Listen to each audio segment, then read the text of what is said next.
Hey guys, did you hear the news? After more than 25 years, there's finally a new sequel to Streets of Rage 3. Thanks, Sega! Actually, no. Sega didn't have anything to do with this. Can't you tell? Because it's actually good. Ow, burn, dog! Once upon a time, the Streets of Rage series was Sega's premier beat-em-up franchise.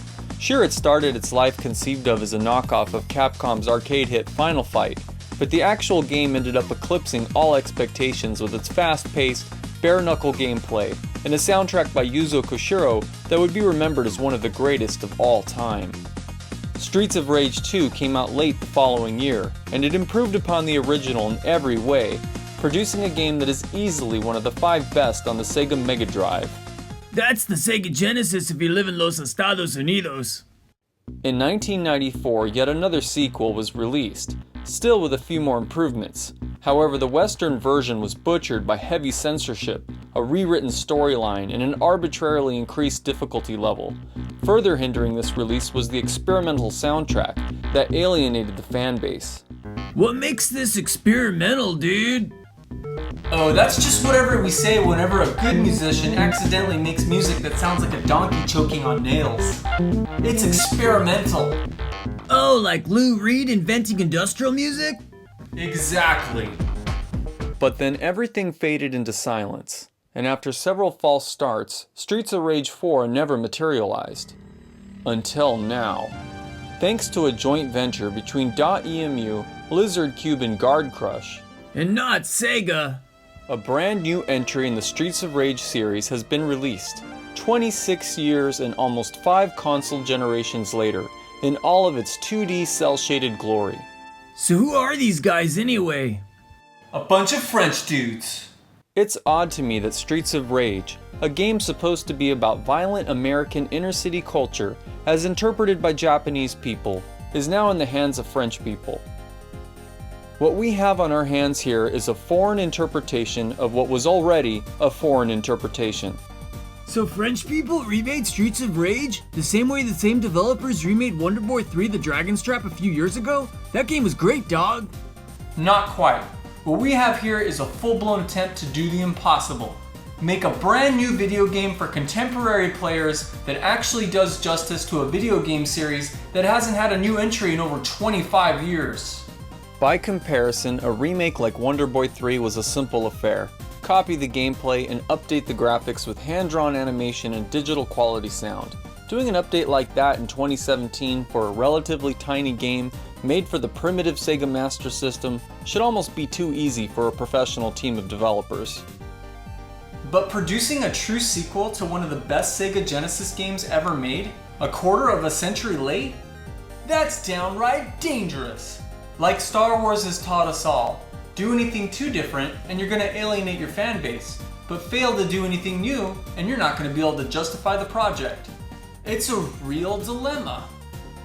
No matter which way you turn, you're doomed. So that's what we're here to discuss today How good is Streets of Rage 4? on the Nintendo Switch. When .emu launched the Streets of Rage 4 trailer back in 2018, we had mixed feelings. On the one hand, it was a sequel to Streets of Rage, but on the other, the art direction of the series had clearly gone in a completely new direction. It doesn't look anything like Streets of Rage, dog. Who are these people? The character proportions are different. Streets of Rage characters were a lot taller and leaner, not just across their abdomen and legs, but even their shoes seemed to have more natural proportions compared to this. Streets of Rage 4 was looking like a cartoon of a cartoon. Axel's a rectangle now. His upper body is the same height as his legs, and he's so wide across that he's almost obese. He looks like he's retaining water. Also, Axel used to be kinda clean-cut and generic. He started off as just a copycat of Cody from Final Fight after all, but now the poor dude looks homeless, with a grizzled, shaggy face and baggy potato sack jeans that are torn off at the ankles. He looks old, fat, and dirty. I know this is supposed to take place 10 years after Streets of Rage 3, but damn, your boy's looking like dog poop, man.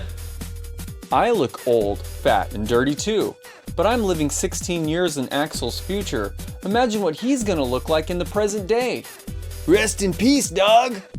I had a similar response to Blaze. She still looks good, but she also looks like she's gained like 40 pounds. She looks like another person.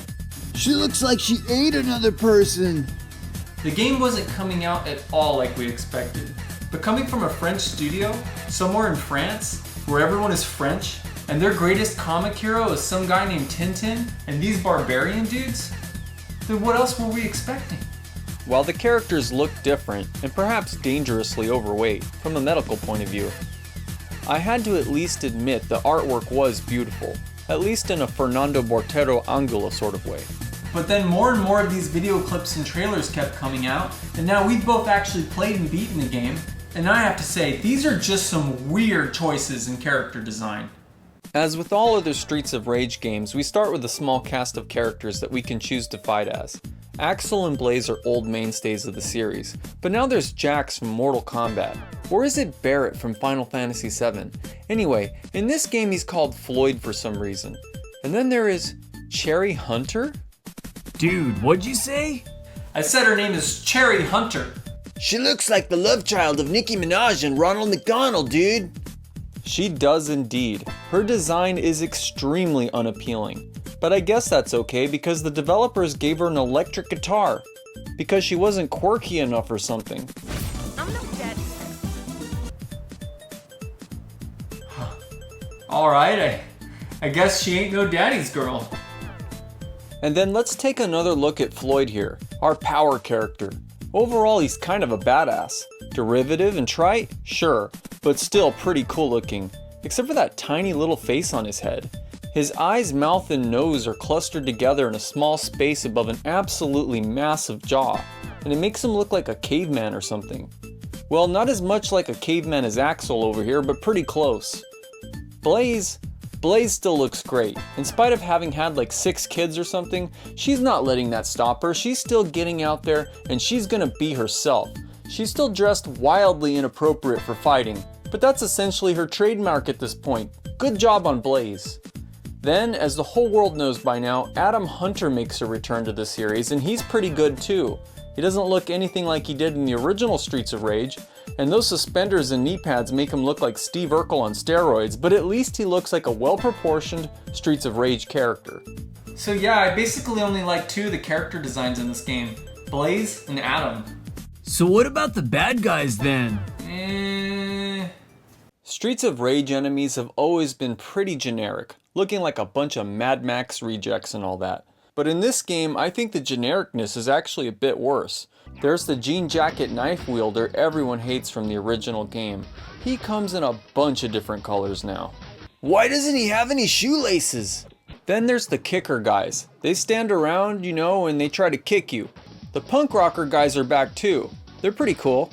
But probably my favorite generic villain are these little homie stereotypes with giant gold chains, sagging pants, and the Timberlands.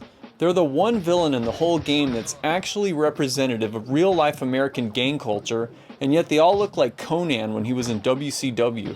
Orale, let me speak on this. How about no, homie? Another really weird thing about the enemies in this game is that you spend a lot of time beating up fat people. You've got fat policemen, fat guys in suits, the original fire-breathing fat guys from the old games, the ones you probably hate. Then there's these new fat karate masters, and worst of all are these horrible, and I mean awful little fat biker chicks who just unrelentingly bounce you all over the screen. I mean, they're cheap as hell. Ah! God! Ah! Nah!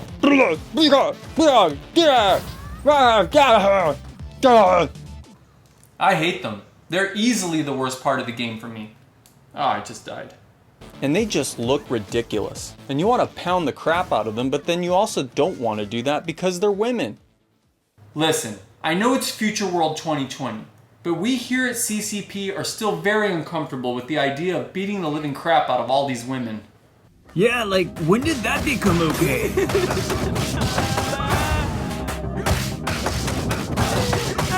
And this game has an unprecedented amount of women to beat up. There's the biker chicks. Of course you remember Elektra and her whip. Then there's these generic punk rock girls. And there's also these girls with bowl cuts who throw Molotov cocktails. And then there are the boss fights in this game. Literally half of the boss fights in this game are against women. The level 1 boss is a French hairdresser with a snake. The main villains in this game are a couple of teenage twins who want to take over the world, one of which happens to be a girl dressed like Melanie Martinez. You have to basically kill her, dog. You're beating up women like crazy in this game, and you know what? That kind of sucks. As a husband and father, I strive to teach my sons that hitting women is the exact opposite of how they ought to live their lives. But no, here we are in this game, beating them silly like a piñata at a kid's birthday party. Get that candy, dog! Just think about how messed up this is. Axel looks to be what, somewhere between 200 and 250 pounds in this game? These girls are probably like 120 with their boots on. A single flaming uppercut from Axel would put them in the hospital. Or worse. Would a good man do this to a woman? She's unarmed. One moment she's just hanging out with her friends on the boring abandoned pier level. The next thing she knows, some crazy homeless guy jumps off a boat and starts going around and beating her and all of her friends to death. This game is messed up, dog. Thankfully, there is a solution. And it's a solution that we've noticed a lot of people on the internet have been taking, even if just subconsciously. Just play as the girls, dude. In order to enjoy this game, I'm only going to play as the female characters from now on, Blaze or Cherry. Not only do they move a hell of a lot faster than their extremely slow moving male counterparts, but I can safely slap all the enemies around without feeling like a disgusting monster. Isn't that a double standard, dude? Yes, and in this case, it's a completely reasonable double standard. Listen, if some 110-pound punk rock chick came running at me, I don't care if she's got a hammer or a baseball bat, I am not gonna floor her with my flaming fists of fury, do you know what I mean? As a father, I don't want my son to think it's ever okay for him to hit a woman, under any circumstances. It's vile and ugly. But you know what's not ugly? This game's incredible animation and level design. Yeet! Yes, it's true. While some of the character designs were a little disappointing, the overall quality of the art and animation in this game is simply incredible. And in fact, some of the character designs, particularly some of the bosses, are quite inspired. This new character, Estelle in particular, is badass, and I'm hoping she becomes playable in some future DLC. The animation and detailed shading on every character is executed perfectly. Just look how smooth and natural these guys move. And check out Blaze's awesome hair flip. The overall designs may be more exaggerated than their original Streets of Rage counterparts, but they walk and move far more fluidly and realistically in this game. Just as impressive are the game's extravagantly detailed hand-drawn levels, backgrounds, and excellent lighting effects. Each level is rich with special touches that subtly enhance the story and the characters. For instance, check out the police commissioner's office here, an early boss fight. He starts the battle by angrily busting his desk to pieces, revealing a mess of bonus money and suitcases. Obviously, the commissioner is a hothead, but does this also mean that he's on the take? It makes you wonder. Then look at how the highly polished floor perfectly reflects the rest of the room. It's beautifully done. The football display and trophy are indicators that perhaps the commissioner has a past as a serious athlete. The hunting trophies and bald eagle over the American flag tell you that he's a bit of an old-fashioned macho curmudgeon. The whole thing is amazing. It's literally mind-blowing. Whoa! At first, I was worried that these elaborate hand-drawn backgrounds would be too much, that it would make following the action harder than it needed to be. And in a few instances, this is sort of true, especially when there are a lot of enemies on screen or you're engaged in multiplayer. But overall, the art team did a great job of keeping background colors relatively uniform so that the action in the foreground can really pop. Notice how the train yard here is almost monochromatic in various shades of purple. It doesn't just set the mood, but it's there to ensure that your eyes don't lose focus on the action. However, if this is still all too much, you have the option of reducing the amount of shadows and details that pop up on screen. I've also found that increasing the luminosity 20 to 40% can increase the visibility of your characters. I actually kind of like all the details and shadow effects, but I definitely want to turn off the distracting screen shake effect that distorts the image every single time you slam an opponent. Turning down the ambience factor helps a bit too.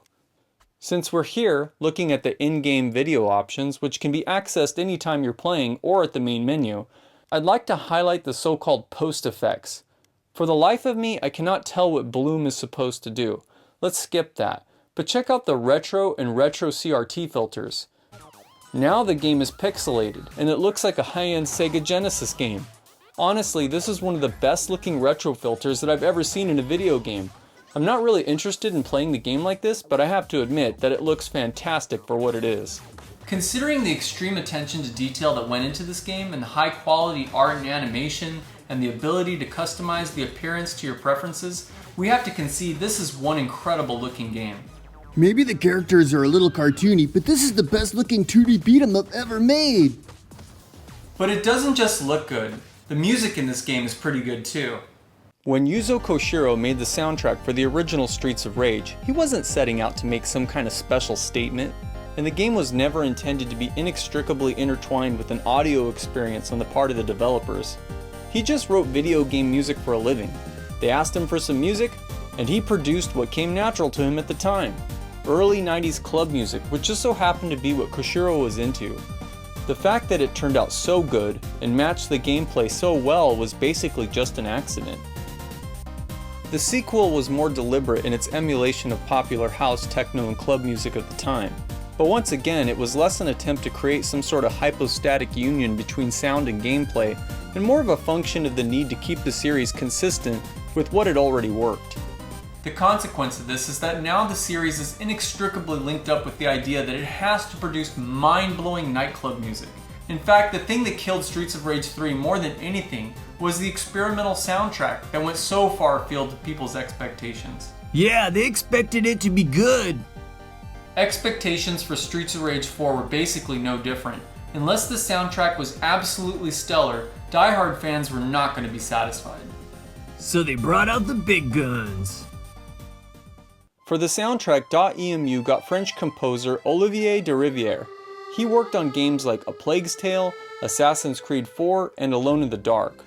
Why not Yuzo Koshiro? Well, they actually did ask Yuzo Koshiro to do the music early on in production, but he turned them down. What? He doesn't like French guys? It's my conjecture that working on someone else's Streets of Rage game was basically maybe just a little too much. After all, Streets of Rage 2 and Streets of Rage 3 weren't just entries in some Sega series he produced music for. Yuzo Koshiro's own game development company, Ancient Core, actually played a major role in the production of both of those games, especially Streets of Rage 2, where Koshiro's sister Ayano designed all the characters and movesets. Over the years, Koshiro went to Sega repeatedly to get Streets of Rage 4 made, but they never agreed to the project. Streets of Rage isn't just a game Yuzo Koshiro worked on, it's a personal part of his legacy. In fact, Streets of Rage as it is wouldn't even exist if it wasn't for him.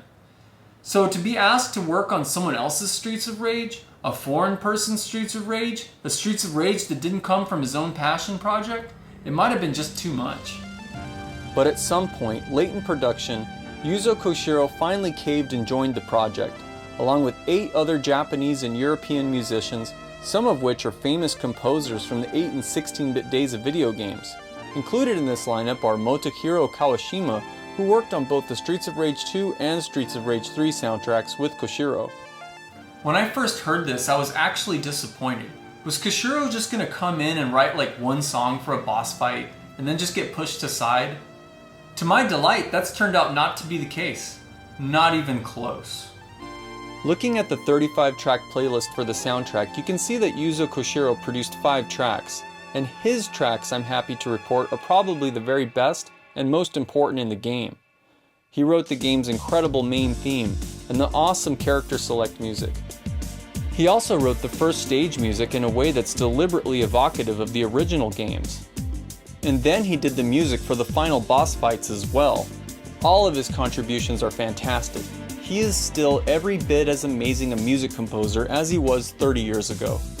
The fact that they were able to get Koshiro to work on this game at all is a big deal. But the fact that they got so much out of him and that it was this good is basically a dream come true. And what about the rest of the soundtrack? Well, it's also pretty good. With 35 different tracks in the game, they're not all going to be instant classics. And you know, there was a lot of pressure on the creators to make something that was... Oh, come on, tell the truth. Anyone with an iPhone and GarageBand could have made this music. While I admit, a lot of it did sound like rushed compositions of looping samples that my 7-year-old son could have thrown together in 10 minutes, but... No, really, we're serious. Watch. Just a little of this and that and a little of this. And there you go. I'm Yuzo Abrahamo. Okay, fine, I admit it. The music in this game is a little bit average, but at the same time, it definitely fits the Streets of Rage motif. Everything sounds exactly like club music. But the Yuzo Koshiro contributions, I assure you, those are phenomenal. And it's not all average. There are amazing tracks on here by both Das Mortal and Olivier de Riviere as well. It's just that a lot of the soundtrack is uncharacteristically unmemorable for a Streets of Rage game. It's definitely a good game soundtrack, especially by today's standards, but don't expect to want to throw this on in the car. It's got dubstep, dog. If the new music's not your thing, there's at least an option to play the soundtracks from the original games instead. Dang, dog, they thought of everything. And it should be pointed out that the music is used dynamically in this game, changing to meet the tone as the levels and story shift from one area to the next. Therefore, a single level will have at least 3 different pieces of music, including a unique theme for every boss fight. This same idea is matched by a valiant effort to make each stage as varied as possible, which is in keeping with the spirit of both Streets of Rage 2 and 3, games that frequently hit the player with surprises and unique situations.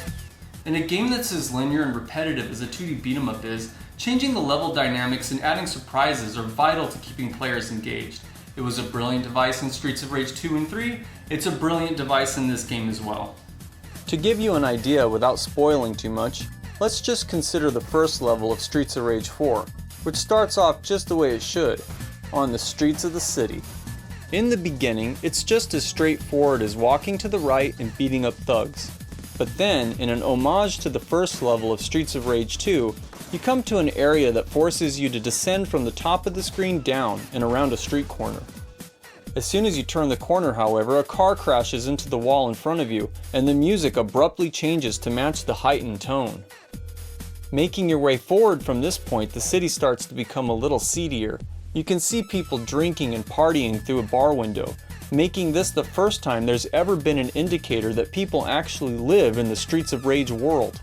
The city streets give way to an abandoned train yard where you're abruptly attacked by a pipe-wielding android, by far one of the coolest enemies in the game. Defeating it, you can jump down a hole where you have to navigate dangerous high-voltage wires stretched out across the ground. Finally entering an abandoned train car, you find yourself at the hidden urban lair of the first level boss, the dreaded snake-wielding French hairdresser with magical powers.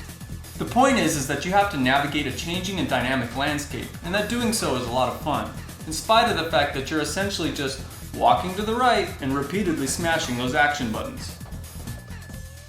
With so much attention to detail and with so much to discover, the game is fairly addictive, especially in the beginning, before finishing your first play through the story mode. Then there is the beautiful city map that shows up between levels, giving you a sense of context and geographical progression as you make your way through the game. It remains linear as ever, but at the very least a map helps the mind grasp the logical continuity from one stage to the next. Oh, that's how I ended up on the boat. There are plenty of other hazards and surprises scattered throughout Streets of Rage 4's 12 levels, but we're trying not to ruin those for you here in this review. Yeah, this isn't a long play, dog. We don't need to see every level. Right, let's get to the gameplay then. It's apparent to me that .emu and Guard Crush, the French guys who actually developed the game's fighting engine, were all very avid fans of Streets of Rage 2, because this game plays very similar to that game. But with some serious improvements. As with any 2D side-scrolling beat-em-up, you move around with the D-pad, and you whack away enemies by hitting your attack button. In this case, that's the Y button. But quickly and repeatedly smash the Y button and you'll unleash a barrage of punches and kicks in the form of a ferocious combo. Hold down the Y button for a moment and then release it for a powerful charged attack that will knock enemies across the screen. You'll see your character flash beforehand to let you know that the charge is ready. Double tap forward on the D-pad and then hit Y and you'll perform a strong attack that sends you charging forward. Do it over and over and over and over again if you love the taste of delicious spam. Hold away on the D-pad and quickly tap Y and you'll perform a back attack that will hit enemies coming behind you. You trippin', dog? You can jump with the B button. Floyd only kind of jumps. About as well as I do, actually. You can also press B to land on your feet if you're thrown by the enemy and at just the right time. You can do a jump kick if you press jump and then hit Y. If you jump and press down while you hit Y, then you'll do an alternative aerial attack that both hits the opponent and brings you in close proximity for a grappling attack. As with all other Streets of Rage games, if you manage to come in close proximity with an enemy, you have a good chance of automatically grappling them. This is much harder to do with bosses though. While grappling from the front, you can repeatedly pummel them by tapping forward and Y. Or you can slam them straight into the ground by holding up or down on the D-pad and hitting Y. Or you can throw them behind you by holding the D-pad away and tapping Y. This move is actually very useful because throwing your opponents away from you often sends them flying into other enemies on screen. That never gets old. Or you can grapple, then tap the jump button to vault over their head and perform a powerful reverse slam by tapping Y. This same slam can also be achieved by grappling enemies from behind and then tapping Y. And it can also hurt any other enemies that get too close. The X button handles your special attacks, which do more damage to your enemies but also cost some of your life. Tap the X button when you're surrounded, and you'll perform a strong defensive attack that cancels enemy attacks and damage, some of the time. It doesn't work as well as it did in Streets of Rage 2 or 3. With regular attacks, it works no problem, but with enemies that use special attacks, more often than not, I get plowed when I try to rely on this.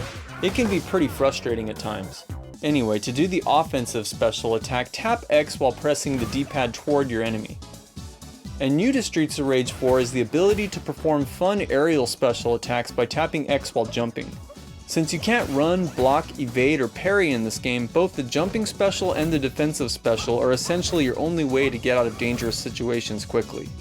Also new to Streets of Rage 4 is a button dedicated to picking up items. To pick up money, for points, or food to restore your health, or weapons to use against enemies, just stand over an item and tap A. To use a weapon, simply tap Y while holding it. To throw a weapon as a projectile, tap forward and Y. New to Streets of Rage 4 is the ability to catch weapons flying at you in mid-air. If a weapon is flying around and you tap A at just the right time, you'll be able to catch it. This goes for weapons you throw at opponents as well. So now it's possible to use a weapon as a projectile, grab it, and use it again on the rebound. There's even a boomerang at one point taking advantage of this fun mechanic. Finally, also new to Streets of Rage 4 are special super moves that can only be used once per level, and require you to pick up special star icons in order to be replenished.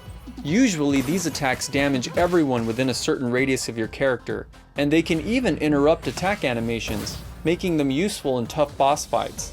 They look really cool, but they also do disappointingly little damage, at least they don't drain your life. To perform your mega awesome star move, just hit X and A at the same time on the controller, or just be using your regular special and accidentally hit the A button in the middle of the level. It's a mistake that seems to happen to me all the time. There are a few moves that are new to this series in Streets of Rage 4, but if you compare this game to Streets of Rage 3, you'll find that some of the moves have been taken out, and the ones they took out are actually quite baffling. In Streets of Rage 3, you could perform a dashing technique by double tapping and then holding forward on the D-pad. This was a great way to evade enemies or just get through the game more quickly. Streets of Rage 4, however, seems determined to make you slowly walk through the entire game, painfully slowly in some circumstances. Actually, to be fair, Cherry Hunter is the one character that has the ability to dash if you double tap forward, and I suppose Floyd makes up for being one of the slowest characters in the game, ever, by being able to do this. Anyway, Streets of Rage 3 also introduced a ridiculous looking but extremely useful evasive roll that could be initiated by either double tapping up or down on the D-pad, depending on the direction you wanted to go. This was vital to getting out of harm's way in some situations, and it would have been extremely useful in Streets of Rage 4, because a surprising number of boss fights involve either projectiles constantly coming at you, or cheap super fast charging attacks that are extremely difficult to avoid. Streets of Rage 4 gives you no way to dash, evade, block, or parry these kinds of attacks, and honestly for these scenarios the game really requires them. It's frustrating to play the game when there are attacks that you can't evade or can't counter no matter what your strategy is.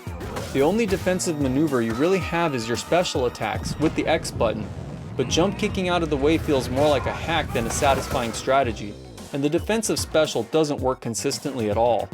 And even if it does, you're still going to take damage if you use it. That sucks! You know what? It really does. Why didn't they just keep the control scheme from Streets of Rage 3? I understand that game's supposed to be the black sheep of the family, but in reality it played fantastic. The problem wasn't with the controls were awesome! But Streets of Rage 4 doesn't just have new moves, but rather this game introduces a new way to play that takes its inspiration from the over-the-top 2D fighting games of the late 90s and early 2000s. Gameplay is now much less like Final Fight, and now much more like Capcom vs Street Fighter. The main emphasis of gameplay is now stringing together large combos, which you can do by combining your regular attack combo with your special moves. And there's actually a lot of fun ways to do this.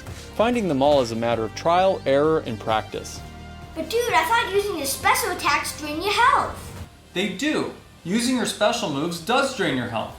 However, as an incentive to encourage the liberal use of combos, you can now completely recover any health you lose from your special attacks by racking up combo hits immediately afterwards. Awesome! but there's a catch. Bummer. Whenever you use a special attack, you'll notice that a portion of your life bar will turn green. If you get hit or damaged in any way subsequent to performing your special, that green portion will be deducted from your life bar. If, however, you manage to land a series of attacks without being hit, then that portion of your life bar will be completely restored. If you get good, this means that you can essentially wail on your opponents relentlessly with special attack after special attack, racking up massive points as you go on your way. Enhancing this new mechanic is the fact that you can now juggle enemies in the air, bounce them off the edge of the screen like ragdolls and smash them over and over in spectacular fashion. Once you find your rhythm, there almost isn't a moment where you're not just mercilessly beating down everything with some sort of combo. To emphasize this point, and again, just like a Capcom fighter, you now get feedback on screen about just how many hits you're landing and the awesome amount of damage that you're inflicting. The more perfectly executed punishment that you can dish out, the longer you stay alive, and the longer you play like that, the more points you rack up. But who cares about points? It's Future World 2020. Nobody cares about points anymore. Well, you might, because racking up points is the only way to unlock the game's secret playable characters. Whoa! It's true. While most people don't care about racking up points these days, you're going to want to score as many as you can to play this game's many secret characters. You get the first at 200,000 points, and then you can expect to get more at regular increments from there on. This encourages you not to only master the game's intricate combo system, but to also try out the story mode and arcade mode or boss rush mode, and all of the different difficulty settings. By the time you rack up enough points to get all 12 hidden characters, you'll undoubtedly be a Streets of Rage 4 master. Awesome! What are the characters? Well, they're kinda awesome and lame at the same time. 12 unlockable characters may sound amazing, but the truth is, they're not really new characters at all, but rather they're old playable sprites from Streets of Rage 1, 2, and 3. The first unlockable character is Axel Stone from Streets of Rage 1, in all of his 16-bit glory. Sweet! How's he play? That's the problem. Exactly like he did in Streets of Rage 1. That means no special attacks, no star moves, no crazy elaborate combos, just the basic meat and potatoes of punches, kicks, and throws. However, he can still call in reinforcements, just like this.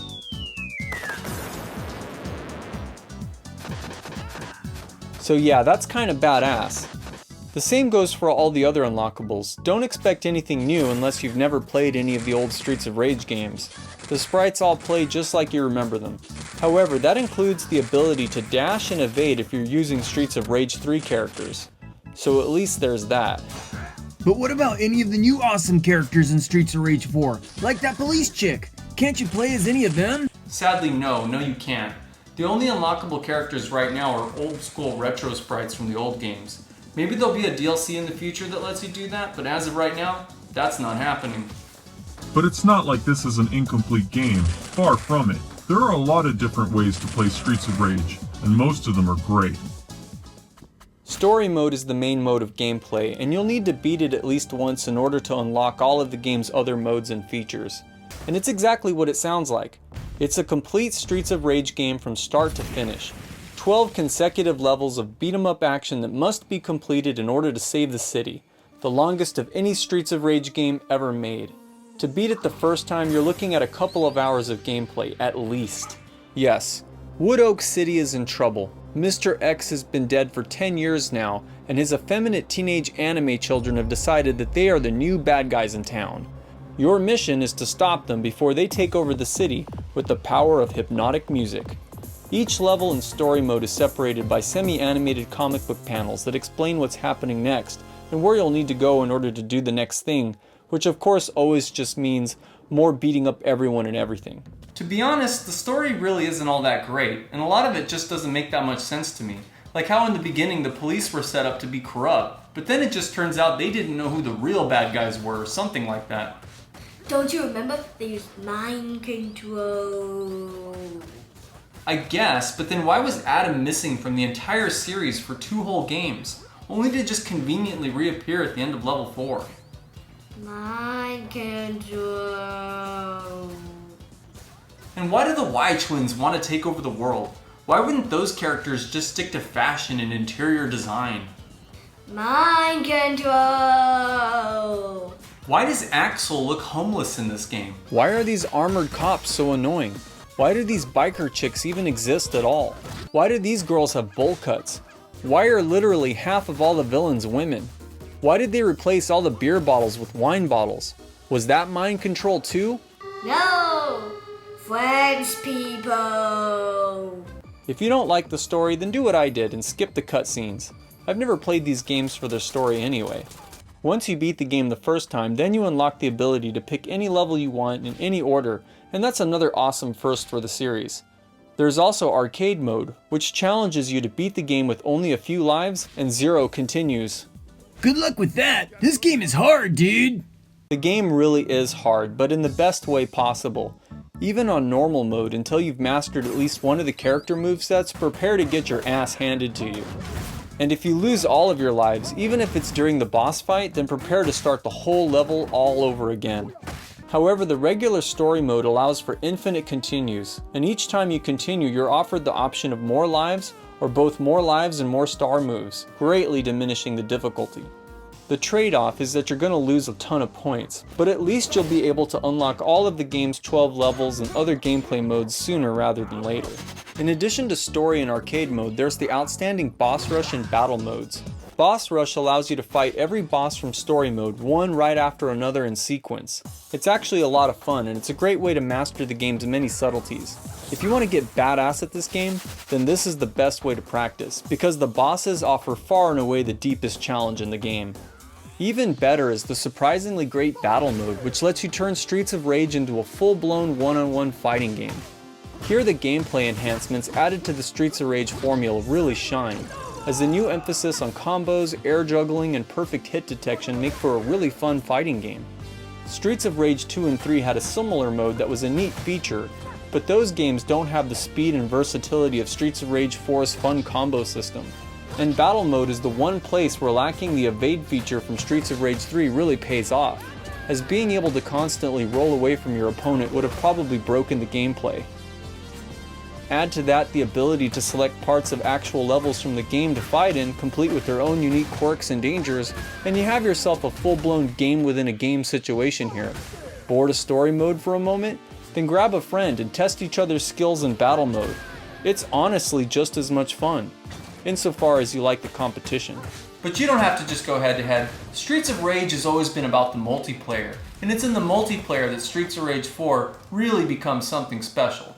You have the option to play the old-fashioned way, meaning that you can actually hurt each other as you traverse the game's levels. Forget that, dog. We want to have fun. Or you could just tap X at the character select screen here and make sure that you can't hurt each other. Now Streets of Rage is going to go from being fun to being totally awesome, because 2 people ripping through this game together has to be seen to be believed. I love getting enemies between us and just smashing them back and forth like a ping pong ball. Smash him! Yeah! Yeah! Smash him! And new to Streets of Rage 4 is the option to have up to 4 players fighting on the screen at the very same time. And it's just as awesome as it looks. In fact, it's even better than 2-player mode. You just rip through everything in this game like a buzzsaw. Honestly, I haven't had this much fun playing a beat 'em up with more than 2 people since I played the original Ninja Turtles arcade game back in the day. This is the reason to get Streets of Rage 4. It's not the updated graphics, it's not the contemporary soundtrack, but it's the multiplayer experience. It's awesome! Also, if you want, you can play multiplayer with up to 1 other person online, but this option also totally sucks. First, I've experienced a lot of performance issues, such as major frame rate drops and slowdown. Second, for me, the game always breaks, or my partner always folds before we get very far in the game. It's pretty much pointless. Really, you can keep the online multiplayer. It's the interpersonal experience that's the most fun. Hey, you ain't made secret. Yeah, so what? Streets of Rage 4 is far from perfect, and there are some good elements from the original games that sadly didn't make their way here. The ability to run and evade from Streets of Rage 3 really needed to be in this game, especially when it comes to all the projectile throwing bosses. And the defensive special feels broken in this game as well. It just doesn't work as well as it did in the original games. Also, it would have been nice to see more of the older enemy designs, since most of these new enemy designs are kinda lame. Also, what happened to the dudes on motorcycles that you had to jump kick off their bikes? That was always such a badass part of these games. Still, at the very same time, this game offers quite a few meaningful improvements to the gameplay. You can string together much larger combos. You can air juggle your enemies with perfect precision. And it's awesome that now there's a way to get back lost health from using your super moves. Also, it's great that you can now carry your weapon forward with you to the next area of the game, and that you don't automatically transition from scene to scene before you can collect food to restore your health. It was always frustrating in the original games to clear a screen of enemies and then lose the ability to restore your health because of the game's automatic transitions. But most importantly, now you can play with up to 4 players on screen at the same time, and you no longer have to worry about hurting each other while you play, which was always one of the worst problems with the original games. This feature really is a complete game changer. It's awesome. Also, and this is probably the most important feature yet, you can change all of the food into Japanese food or salads. Wow, maybe the developers are trying to help Axel and Blaze lose some weight. So, did Streets of Rage 4 actually succeed in making an authentic entry in the Streets of Rage series? Absolutely. Streets of Rage 4 is more than just a gimmicky appeal to nostalgia, but is rather a full-blown development of the core concepts that made the original game series so fun to begin with. With its emphasis on crazy combos and excellent multiplayer options, .emu, Lizard Cube, and Guard Crush have made something special that a lot of people are going to have a lot of fun with. If you love old school beat 'em ups, or a fan of the original series, or just looking for a 4-player couch co-op game on the Switch, And you don't mind hitting lots of women, then at $25, Streets of Rage 4 is definitely a must-buy. It's not my favorite game in the series, but this is definitely a worthy entry, and I hope it sells well enough that they go forward with a sequel. One that lets you dash, evade, or block, and that has cooler enemies that aren't all young women. Also, more Yuzo Koshiro. That's the game we want. So, have you played Streets of Rage 4 yet? Let us know what you think about it in the comments. And as always, Thanks for watching. hey, that's my line.